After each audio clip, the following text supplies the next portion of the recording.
Himno a la belleza, de Charles Baudelaire. Vienes del cielo profundo o sales del abismo, oh belleza, tu mirada infernal y divina. Surges de la oscuridad o desciendes de los astros. El destino encantador sigue tus faldas como un perro. Que vengas del cielo o del infierno, ¿qué importa? Oh belleza, monstruo enorme, horrible, ingenuo. De Satán o de Dios, ¿qué importa? Ángel o sirena, ¿qué importa si vuelves el universo menos odioso y los instantes menos pesados? No, Baudelaire en este poema que se llama El himno a la belleza trata de explicar que en el mundo somos capaces de identificar una belleza que no necesariamente es encantadora, sino que esta belleza, como lo habíamos mencionado desde la filosofía de Nietzsche, puede ser también algo demoníaco, algo que no necesariamente conduce a lo bueno. En la filosofía clásica la belleza siempre es buena, pero en el mundo moderno, en este siglo XIX, Baudelaire en particular se refiere a una belleza, vamos a decir, traicionera, porque los individuos nos dejamos seducir por aquello que no necesariamente es bueno o que nos cuida o que nos hace mejores. En este caso, la belleza tiene también algo de maldición. Pero esta forma de ver el mundo, esta forma de encontrar lo bello en lo horrible, en lo grotesco, es más típica en la sociedad a partir del siglo XIX, después del romanticismo. Recuerden que estamos siguiendo esta línea, venimos del romanticismo y vamos hacia la era industrial. Y en esta sesión vamos a comentar un poco justamente cómo la revolución industrial, la tecnología que se vivió durante el siglo XIX transformó la forma de sentir, la sensibilidad artística y cómo esto se ve reflejado también en las obras de arte, en las distintas disciplinas. Entonces, bueno, para ello vamos a retomar lo que estuvimos analizando la vez pasada. Nos habíamos quedado con Marx. Aquí tenemos nuestro plan del curso.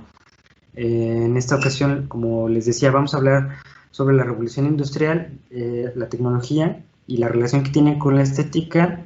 Si nos queda algo de tiempo, vamos a tratar de no pasarnos de 20, 25 minutos. Si nos queda algo de tiempo, hablaremos un poco de Freud.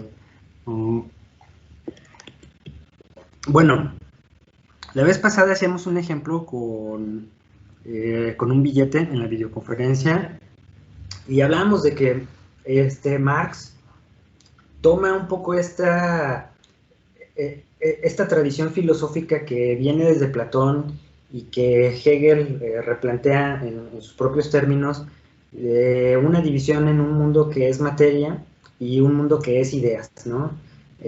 Solamente que Marx le da un giro y pone más bien en primera instancia la parte material. En su opinión, toda esta cuestión de idealista está sometida siempre a las características y las condiciones de la parte material. Entonces,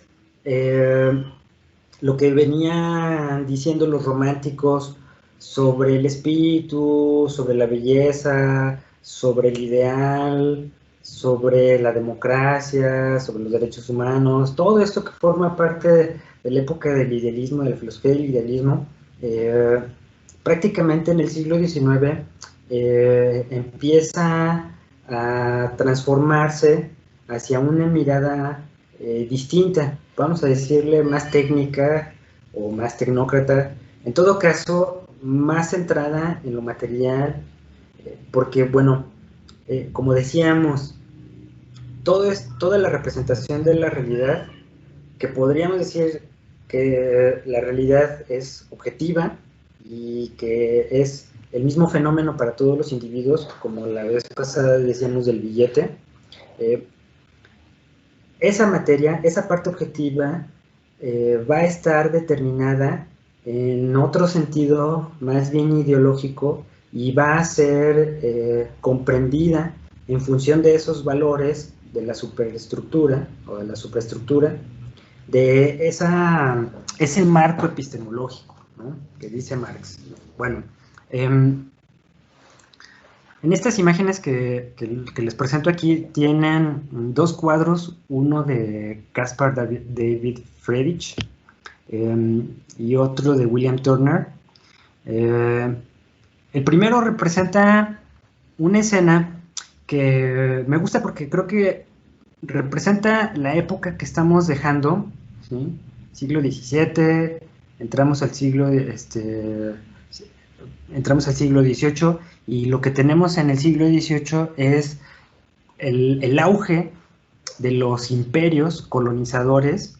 Ya ven, esta época en que después de haber instalado sus colonias por todo el mundo, digamos que el auge durante el siglo XVIII es toda la riqueza que le extraen a las colonias, y que cuando los países europeos empiezan a tener sus movimientos revolucionarios, digamos que lo primero que ceden son las colonias, porque aprovechan esos momentos justamente para independizarse del poder real, central, europeo. Entonces, es esta época que se acaba, esta época de los navegantes, ¿no? De los grandes viajes, de las grandes aventuras colonizadoras, colonizantes, que va terminando y que va dejando su lugar a esta otra imagen del tren, de la locomotora. Entonces, tenemos el símbolo de una tecnología que depende de las fuerzas de la naturaleza contra el símbolo de una tecnología que es completamente humana, que se vuelve el símbolo por excelencia de la fuerza humana, capaz de producir máquinas que avanzan a una velocidad que ya es impresionante, pues para la época, que son inmensas en sus dimensiones comparadas con las máquinas que la preceden, y que además son imponentes por los materiales, porque implican dos materiales fundamentales del siglo XIX, ¿sí? Dejamos el XVIII y entramos al XIX, y la locomotora va a ser este símbolo porque es la combinación del acero y del carbón. Entonces, bueno, decíamos que para Marx estas formas de concebir la realidad van a depender completamente de la ideología, y lo que vemos como primera transformación es que una vez que pasa la etapa de las monarquías, la sociedad empieza a transformar su forma de vida en torno a esta industrialización, y desde luego que empieza a organizarse de maneras distintas. El siglo XIX es muy interesante porque vemos que después de la Revolución Francesa, si tomamos el caso particular de la historia francesa, después de la Revolución Francesa y después de cortarle la cabeza al rey, viene un periodo de lucha por establecer una república, pero luego viene otra vez otro imperio, ¿sí? Y entonces es una lucha por ver cuál es el sistema político que más le conviene a la sociedad, y va a ser una lucha también entre quienes quieren mantener los órdenes monárquicos y quienes quieren deshacerse completamente de esos órdenes monárquicos para instalar una república, un estado de derecho sin monarquía. Al final vamos a ver distintos resultados, y bueno, eso pues va a organizar la sociedad de otras maneras. Es decir, si tradicionalmente la sociedad se organiza en función de una cuestión de realeza, de un linaje sanguíneo, lo que empieza a surgir en el siglo XIX pues va a ser más bien una distinción de clases sociales, como decía Marx, entre quienes tienen los medios de producción y quienes son la fuerza de trabajo de esos medios de producción. Y esto en el ámbito de la estética, como decíamos, va a manifestarse también en una jerarquía de las sensibilidades. Les voy a poner un ejemplo, fíjense.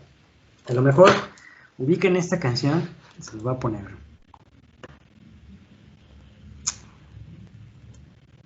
Ahora sí que con esto van a hacer el meme de ¿a qué edad te diste cuenta, voy a poner el audio. ¿A qué edad te diste cuenta? La canción de Beethoven, The Turkish March.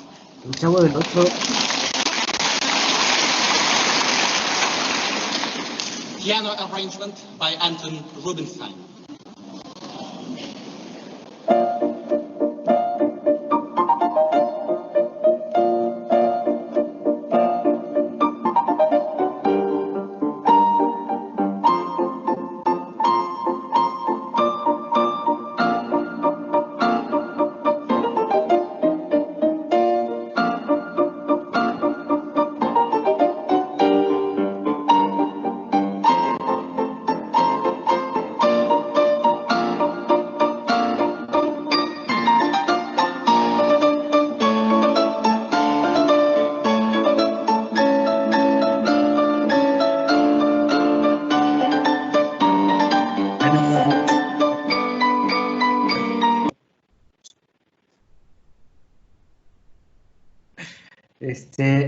Bueno, fíjense,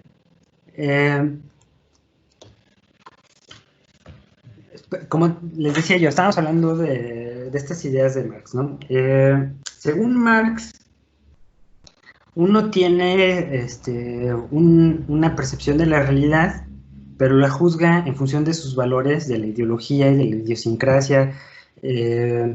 Uno es un ser dentro de un marco epistemológico, ¿sí? Solamente podemos conocer y comprender y darle sentido a las cosas dentro de este marco de pensamiento, de conocimiento, que diríamos con esta palabra ideológica, ¿sí? Entonces, habría un orden sonoro, que sería la música como tal, pero luego habría un orden cultural, un orden epistemológico de qué entendemos o qué sentimos cuando escuchamos esa melodía. Y esta canción en particular es un buen ejemplo en nuestra sociedad porque seguramente para muchos la música solamente les representa el programa del Chavo del Ocho, ¿sí?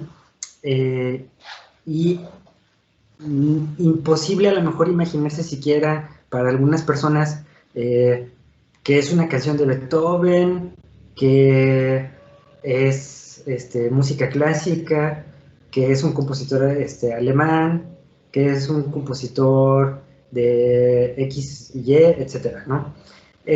Lo cual nos serviría un poco como ejemplo para lo que estamos tratando de analizar en este siglo XIX, cómo vamos a encontrarnos una diferencia en el orden cultural muy marcada conforme las clases sociales se empiezan a hacer más definidas en esta doble división de la burguesía y el proletariado, ¿sí? Porque digamos que aunque las disciplinas artísticas se manifiesten, para el espectador, esa manifestación del espíritu, como decía Hegel, esa belleza trascendental, esa belleza pura que el individuo puede percibir sin concepto, como decía Kant, ¿no? O esa belleza apolínea o dionisiaca a la cual el individuo se entrega. Toda esa palabrería, según Marx, diríamos que choca o entra en contradicción con que las manifestaciones artísticas van a depender entonces del marco cultural ideológico de los individuos. Entonces, pues desde luego que la melodía de Beethoven, ¿sí?, aunque es la misma, va a evocar distintos significados para unos individuos y para otros. Y bueno, la cuestión es que el siglo XIX hace cada vez más evidentes estas diferencias de sensibilidad entre las clases sociales, por eso el énfasis de Marx de decir, bueno, los individuos tienen que ser conscientes de su realidad histórica, cultural, económica, política, para que sean capaces de rebelarse, ¿sí? Bueno, regresamos a nuestras imágenes, fíjense. Aquí en en la esquina de la imagen, en la presentación, tienen otra melodía de Tchaikovsky, otro compositor de la época, que pueden escuchar. Bueno, al respecto de esto, sigamos viendo esto. Aquí tienen unas imágenes que representan a la clase obrera. Por un lado hombres y por el otro lado mujeres. Son épocas distintas. En un caso es una pintura que corresponde al periodo que estamos comentando, y en el otro más bien al periodo de la Primera Guerra Mundial, en donde cuando los hombres van a la guerra, pues las mujeres ocupan su lugar en la industria.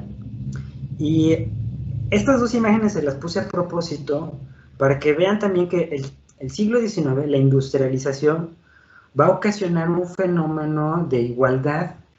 Claro, no una igualdad como a lo mejor la concebimos hoy en día o la exigimos hoy en día, pero la industrialización va a ser también como el primer paso en el cual la industria va a tratar a los individuos de manera indiferente, es decir, en la medida en que una persona tiene una fuerza de trabajo que ofrecerle a la industria lo asimila, ¿sí?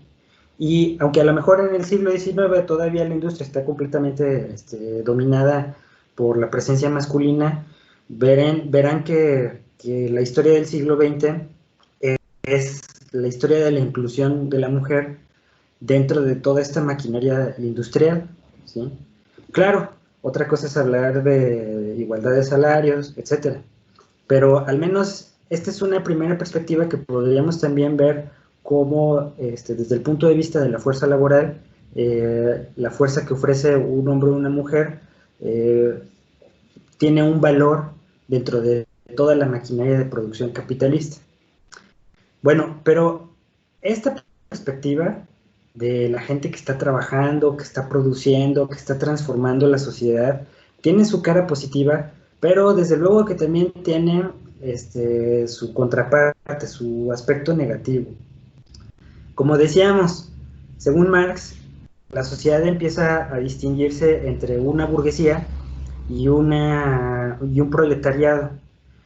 La burguesía tiene sus formas de entretenimiento, de esparcimiento, de ocio, que vamos a ver representados sobre todo en la pintura de finales de siglo entre los impresionistas, que los pintores de la época empiezan a ser cada vez más demandados por una clase social que compra esos cuadros y que los empieza a cotizar cada vez más caros, y que representan, en muchas ocasiones representan estas escenas del ocio y el entretenimiento de la clase burguesa.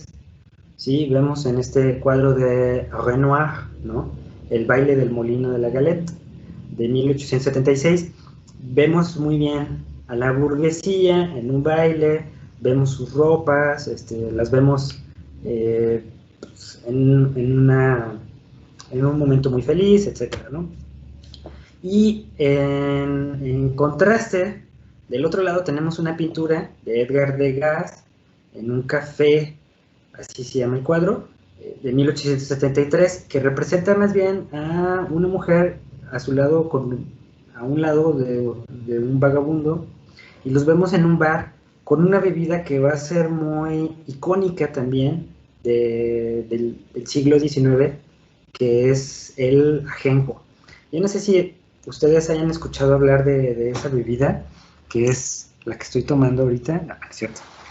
El ajenjo, en francés, el absinthe, o el absinthe, es una bebida que se hizo muy popular en el siglo XIX, que es una bebida anisetada, o sea, con gusto a anís. Se hizo muy popular, es de color verde, sí, un verde casi fluorescente. Se hizo muy popular porque decían que causaba alucinaciones. De hecho, pues no es que fuera una bebida alucinógena o psicotrópica, pero lo que pasa es que para la época el ajenjo se preparaba con mucho grado de alcohol, entonces era casi que era tóxica, y era muy común que la gente pues literalmente se falleciera o por coma etílico a causa del alcohol de tan mala calidad que bebía la clase obrera.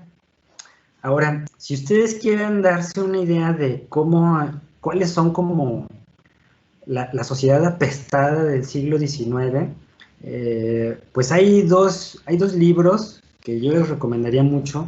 Justamente uno sería el de Las Flores del Mal, desde la poesía, en donde Baudelaire escribe varios poemas sobre pues estos personajes que habitan el mundo moderno del siglo XIX, eh, desde los alcohólicos, los mendigos, los comerciantes en los mercados, las prostitutas, eh, y desde luego Baudelaire se burla en muchas ocasiones de la burguesía que vive negando esta parte de la ciudad, ¿sí?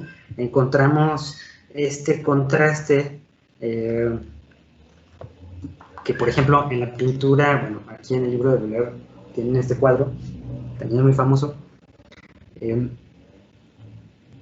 y claro, o sea, desde una clase de pintura, pues, podríamos decir algunas cosas, pero como ahorita estamos tratando de hacer la crítica a la sociedad, pues vemos ahí, desde luego, la pintura que se hace a la chica burguesa, pero dentro de la cual vemos que los pintores también tienen un interés por representar a esta otra clase, ¿sí? Que es la clase trabajadora, ¿sí? Vemos, por ejemplo, los poemas de Baudelaire, como les decía yo, retratos sobre esta ciudad. Vean, París de la época. Bueno, y el otro libro que les mencionaba yo, en donde pueden ver muy bien este retrato, es pues la novela de Los Miserables de Víctor Hugo. Por ahí hace algunos años sacaron una versión en musical horrible. Hay adaptaciones en cine que son más viejitas, que son mucho mejores películas. Esta última película que sacaron con Anne Hathaway y con, ay, no recuerdo el nombre del actor, eh, no la vean, mejor busquen el libro.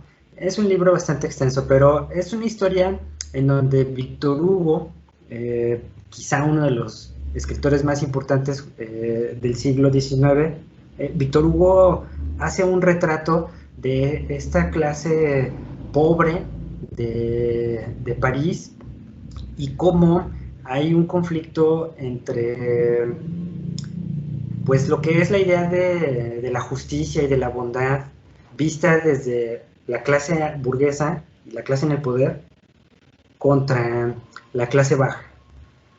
Otro libro también indispensable para ver el retrato de la sociedad sería Dostoyevsky, Los Hermanos Karamazov, desde luego, y bueno, para seguirle con las imágenes, aquí les puse en la esquina de esta diapositiva, tienen un link para escuchar un vals muy conocido, que es el Danubio Azul de Johann Strauss.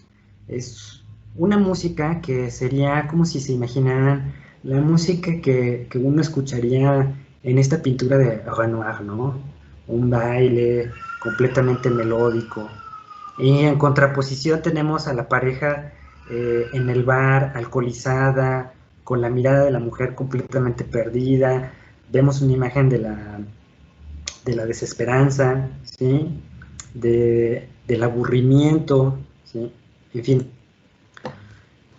Bueno, no hay que perder de vista entonces que la revolución industrial ha sido un cuento que se nos ha vendido, pues desde luego, por las sociedades europeas como una historia de éxito porque las sociedades, primero fíjense en la palabra, ¿no? Se revolucionan, se renuevan, avanzan, progresan, generan industria, generan riqueza, se transforman, logran descubrimientos. Es el siglo de Darwin, es el siglo de Louis Pasteur. Entonces, es la historia, generalmente nos la venden como la historia del éxito de las sociedades, ¿no? ¿Qué más quisiéramos que México fuera un país completamente industrializado? Pero no hay que perder de vista que también es la transformación de la sociedad a un modelo que está completamente obsesionado por la idea del progreso, por la idea del desarrollo económico, pero no necesariamente de un desarrollo humano. Y hoy en día, en pleno siglo XXI, pues creo que estamos bastante conscientes de que la industrialización de la sociedad también tiene sus consecuencias negativas, como desde luego el agotamiento de los recursos naturales,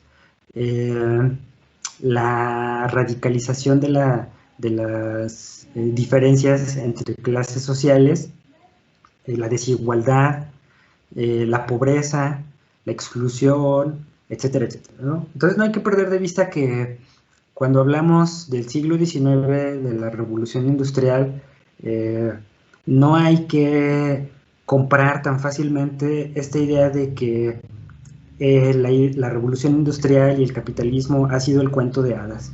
De hecho, si revisamos el siglo XIX, veremos que hay, como en el caso de Marx, hay muchas utopías, muchos sueños, porque la industrialización no se quede solamente en este modelo de capital, sino que evolucione y cambie hacia un modelo social distinto, más equitativo, etcétera, etcétera.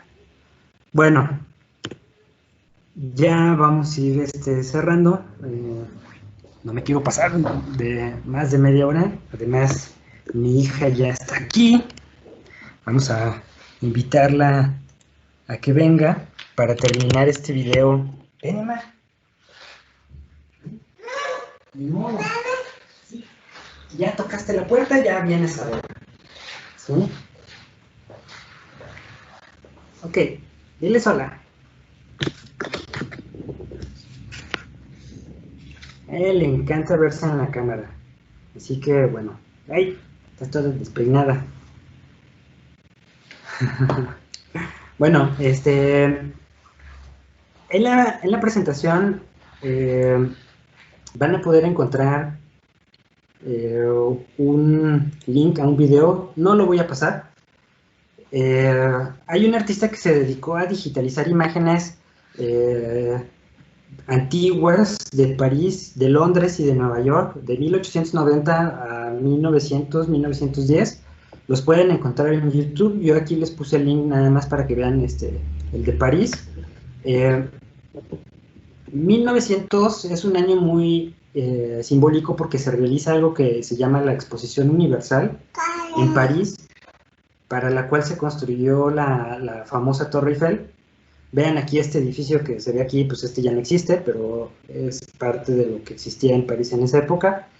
Y ahí en el video podrán ver imágenes de la sociedad, cómo está vestida, entre los hombres y las mujeres. Vean, pongan atención en la moda, verán que no hay color, no hay diferencia de ropas. O sea, la sociedad está completamente estandarizada.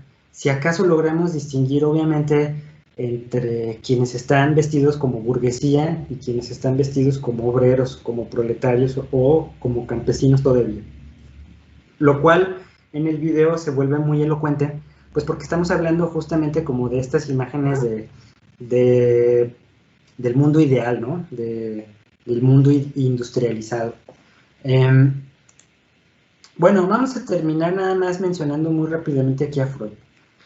A finales del siglo aparece Freud con una propuesta teórica muy interesante, que es el psicoanálisis. Freud va a hacer una una distinción entre el orden fisiológico, biológico de nosotros y el orden psicológico. Y entonces la idea de Freud de que el cuerpo, el organismo, es la base, pues tiene un poco este eco marxista. ¿Qué pasó? ¿Qué pasó? Tiene un poco este eco marxista de que la parte material, la parte orgánica es fundamental, pero independientemente de esta parte fisiológica, nuestra psique tiene una trayectoria, sigue su propia trayectoria de forma autónoma y se transforma y tiene sus propias características independientemente, o bueno, o más allá, no independiente, pero más allá de la parte fisiológica.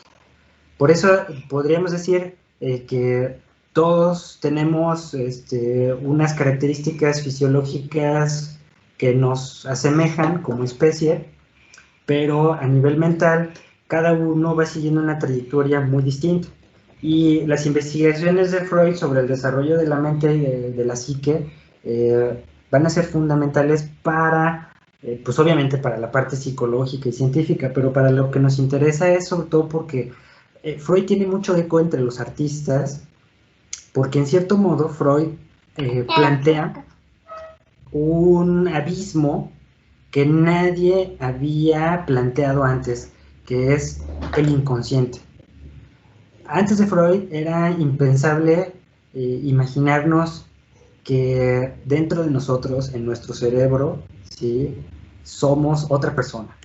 Y esta idea de que detrás de la conciencia tenemos una especie de yo más oscuro, secreto, siniestro, que nos habla y que en cierta forma nos puede incluso hasta determinar, ¿sí?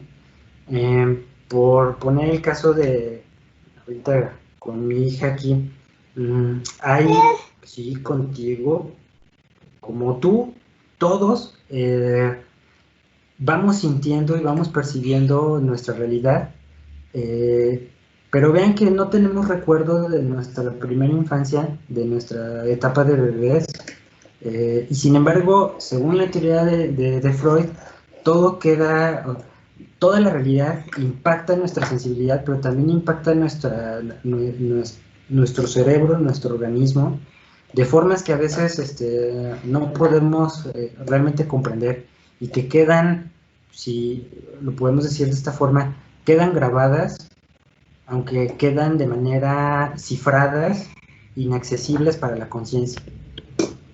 Muchos escritores, incluso un poco antes que Freud, se están planteando esto, en particular este poeta que alguna vez se los comentaba, es un chico que a sus 15, 16, 17 años escribe una obra poética muy importante que es Arthur Rimbaud. Rimbaud tiene una frase que es muy célebre, que es esta, que yo es otro, je est un autre, que aparece en unas cartas que él escribe, y les puse aquí algunos fragmentos de las cartas. Según Rimbaud, la persona, para conocerse, tiene que inspeccionar su alma, tiene que entenderla, tiene que ahondar en ella, ¿sí? Y el que escribe, el artista, vamos a generalizarlo así, el artista tiene que lograr desarreglar sus sentidos, ¿sí? Entonces, los artistas de la época empiezan a imaginar que es posible crear un arte ya no mirando a la realidad, como estos paisajes de la sociedad, las imágenes mitológicas, etcétera, sino que al contrario, el verdadero arte tiene que ser introspectivo, tiene que buscar en los abismos del alma y de la conciencia, o como dirá Freud, en los abismos del inconsciente. Y todo ello va a generar en el arte una revolución. De hecho, también hay un eco marxista en esto. El arte no puede ser pasivo, el arte tiene que crear su revolución, pero para crear la revolución en el arte, el artista tiene que estar consciente de qué es lo que está haciendo. Y eso es lo que vemos a finales del siglo XIX entre las expresiones artísticas hay una toma de conciencia de los estilos y hay una intención por revolucionar las formas artísticas, ¿no? Vean en estos 3 cuadros una diferencia entre el retrato de la mujer detrás de una barra de un bar, el retrato de Vincent Van Gogh, que es un autorretrato, en donde vemos muy marcadamente el trazo de los pinceles, y luego el cuadro de Edvard Munch, del Grito, son cuadros muy famosos, y lo que vemos en el cuadro de Munch es ya esta influencia por tratar de plantear, por tratar de plantear enigmas emocionales. O sea, ¿por qué grita este individuo? ¿Y quién es este individuo que tiene más apariencia de calavera que de persona común y corriente? ¿Sí? ¿De qué se está espantando? ¿Sí? Entonces, este enigma de la persona es lo que se va a volver como el tema, lo que se va a volver el tema en este fin de siglo. Bueno, para terminar, ahora sí, ya. Para terminar, les voy a proponer que lean 2 fragmentos de un escritor francés contemporáneo que se llama Pierre Michon. Él tiene 2 libros, uno que se llama Vida de Joseph Roland. Joseph Roland es el cartero de un pequeño pueblito a donde Vincent Van Gogh llega y Van Gogh le propone hacerle un retrato. De hecho, pinta 4 retratos de Joseph Roland, un cartero común y corriente de un pueblo perdido en los campos franceses, es decir, todo lo contrario de la revolución industrial. Van Gogh lo que quiere pintar es el paisaje rural. Entonces es una novela, bueno, de hecho es una novela, un cuento, mejor dicho, un cuento largo, una novela corta, una noveleta. Es una novela que es bastante interesante porque hace el contraste entre el pintor y su modelo, ¿sí? Y el otro fragmento, los 2 son fragmentos cortitos, son como de 3-4 páginas cada uno. El otro fragmento es del libro de Rimbaud sobre la mamá de Arthur Rimbaud. Arthur Rimbaud es un chico que deja la casa y se va a París. Bueno, igual y podremos hablar un poco después de él. Y en la novela nos muestra un poco la perspectiva de la madre, ¿sí? O sea, no el artista, sino la madre del artista. Lo interesante de Michon es que escribe sobre los personajes que, digamos, no son los protagonistas de la historia del arte, sino más bien los personajes secundarios, lo cual es una perspectiva muy interesante. Bueno, y al final de la presentación encontrarán algunos links. Verán, hay algunas cosas que les pueden llamar mucho la atención. Por ejemplo, la película que hace Chaplin, parodiando una fábrica. Les puse el link al tráiler de la película de Van Gogh, que no tiene mucho que salió, y unos links a una música del siglo XIX, de la cual hablaremos la próxima semana. Pero esto sería muy bien que le den una vista sobre la arquitectura del siglo XIX. Hay un proyecto muy interesante por reconstruir toda una ciudad entera, que es París. Un arquitecto muy famoso que es el Barón de Haussmann, y por ahí podrán encontrar los documentales si les llama la atención, y verán que es un proyecto impresionante, ¿sí?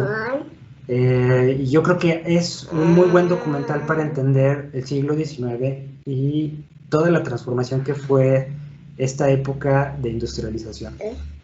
Bueno, pues aquí le vamos a dejar. Diles adiós. Y nos vemos en la próxima videoconferencia para platicar un poco qué piensan. Me gustaría escucharlos, sus reflexiones, qué piensan sobre la industrialización, qué piensan sobre estas diferencias entre la vida en la ciudad y la vida en el campo, y sobre todo, ¿qué les parecieron las lecturas?